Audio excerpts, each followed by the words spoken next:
My name is Evelyn Lee, and I was born in Chinatown in Los Angeles in 1946. I have photographs that remind me that we lived in Chinatown until I was about a little suburb outside of downtown Chinatown, and then when I was about two, we moved to Hollywood, and then from that point is probably my English years. Before that time, we spoke only Chinese, and the reason we switched to English back in those days was my mom wanted us to go to school and needed to speak English. Well, I know when I was just starting grammar school, it amazed me that my classmates didn't eat rice except for like desserts, rice pudding. I thought, rice pudding? Who would eat rice pudding? Of course, we ate the Chinese equivalent with that rice porridge. We ate juk.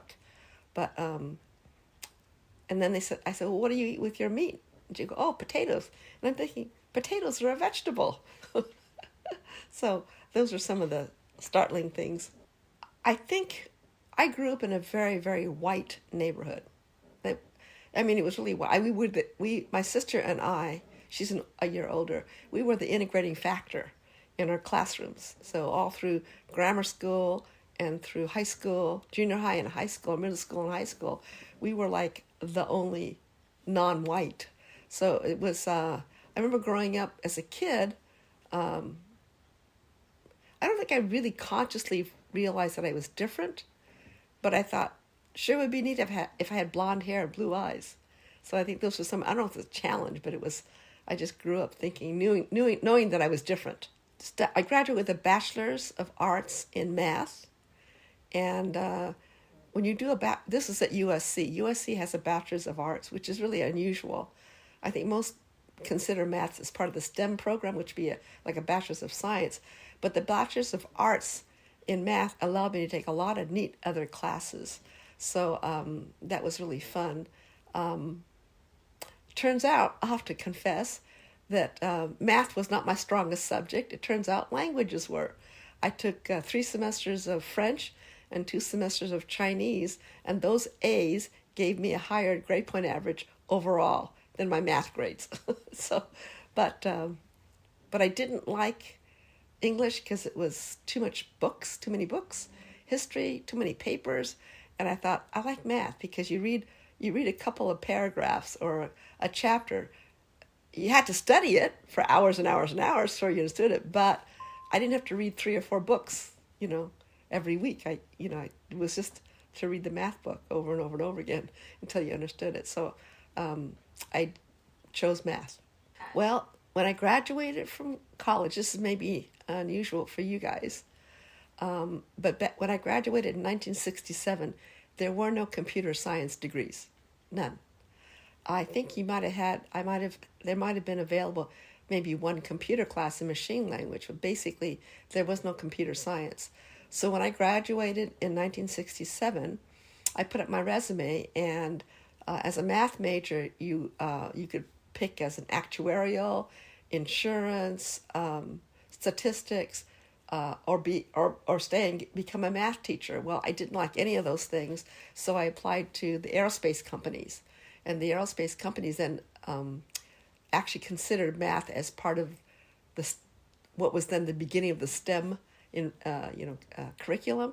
So I got a job with Lockheed California company in Burbank, and they handed me a Fortran manual, and 2 weeks later I was a computer scientist, and that's how we did it back in those days. So everything I learned in computers, I learned in the early days on the job.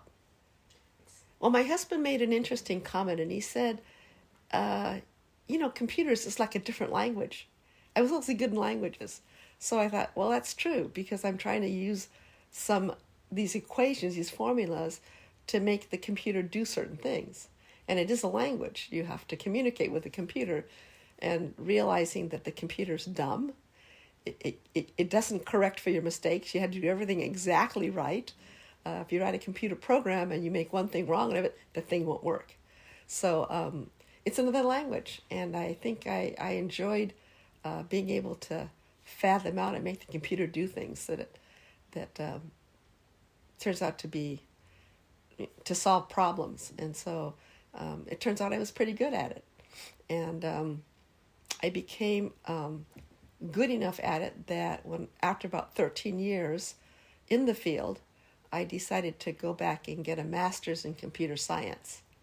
So 13 years later, I applied for at USC, and back in those days, the aerospace companies worked with USC, in which they would provide a curriculum that would encapsulate working engineers so that they could work at the job and also take classes at USC and then earn your master's degree. So I started in 1979, taking one class at a time, and because I had never had a computer class, even though I worked at it for 13 years, it was very challenging because every class you take has a prerequisite. So I had to learn the prerequisite while I was learning the class. So it was quite challenging, but made it through. Oh, and then again, the computer science. What I discovered was I was more interested in hardware than in software. And in software, those are what we call now information technology and data processing and data analysis, actuarial tables. But I really liked making the computer make machines do things. And I liked being able to acquire data from if you had a rotating piece of equipment and the computer was trying to read it and then make compensations for the rotation, the axis. So I changed my major from computer science to computer engineering, and I enrolled in the electrical engineering department at USC, and I graduated with a master's in EE rather than in computer science. I think the problem wasn't so much being Asian as being a woman in my field. It was a male-dominated environment. Women in engineering was not as common. I think it's still pretty rare, but I love the fact that the STEM program is encouraging more women and minorities to enter into that field. So that's really cool. My granddaughter is in the STEM department at USC, and she's a senior at USC, so that's pretty cool. But I think what I found was, I would have meetings in my field, and we would gather the engineers, and the men would look at me and say, "Would you go get the coffee?" And I said, "Well, I'll have my secretary bring us coffee," because they assumed I was the secretary, not an engineer. And so that was maybe some of the things that was kind of comical when you think about it. But usually when I'm in a meeting, and once I asked a cogent question, then people quit looking at me as either Asian or as a woman, and then we get involved in how to solve the technical problems. And so by and large, I don't think it was more subtle. It wasn't as outright, as I think some of the more ardent feminists would seem to indicate. And the other funny thing was my maiden name is Lee. I married a Lee. So I used to tell some of the more younger, people, some of the females, some of the ladies that worked for me that were really very hard feminists. I said, "Well," he says, "my husband adopted my name." I used to tell them that, and then they go, "Oh," as if that made a difference. And to me, it doesn't make a difference. Mm-hmm. Yeah. I think the fact that in 1964, 65, the Civil Rights Act really opened up the immigration, and we had a huge influx of the Southeast Asians. And again, this time also opened up to China, Korea. Korea, I think, was the most recent immigration, and so I think in your generation, I don't think you see that as much a difference, and we're now seeing Asians performers and Asians in the entertainment industry. So I think that's really cool. I think so. I don't think I've seen it as much, but there are stereotypes.